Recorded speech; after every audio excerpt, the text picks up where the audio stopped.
ಏನ್ರಿ ಇಷ್ಟ್ ಬೆಳಿಗ್ಗೆ ಬೆಳಿಗ್ಗೆ ಕರ್ಸಿದ್ದೀರಾ? ಚಳಿ ಬೇರೆ. ಒಂದು ಸ್ವಲ್ಪ ಬಾಡಿ ವಾಮಪ್ ಆದರೆ ಚಳಿ ಅನ್ಸಲ್ಲ, ಬನ್ನಿ. ಹಾ, ಮತ್ತೆ ಹೇಳಿ ನೀಲ್ ಬಗ್ಗೆ. Why you are so curious about him?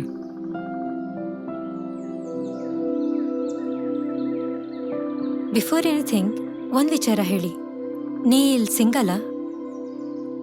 ನಂಗೆ ಗೊತ್ತಿರೋ ಹಾಗೆ ಸಿಂಗಲೇ. ಯಾಕೆ? ಆಕ್ಚುಲಿ ವಿಶ್ವಾಸ್, ಹುಡುಗಿರ್ಗೆ ಅವ್ರ ಲೈಫಲ್ಲಿ one of the greatest moment ಅಂದ್ರೆ ಅವ್ರ ಮದ್ವೆ, ಹಾಗೆ ಅವ್ರ ಲೈಫ್ ಪಾರ್ಟ್ನರ್.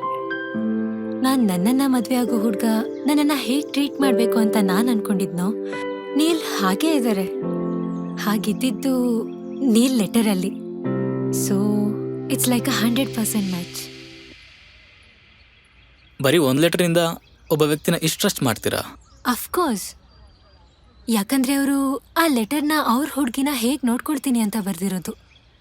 ಸೊ ಡೆಸ್ಟಿನಿ ನಮ್ಮನ್ನ ಹೇಗೆ ಮೀಟ್ ಮಾಡಿಸಿದೆ. So you are liking him or ಪ್ರೀತಿ ಗೀತಿ ಏನಾದರೂ?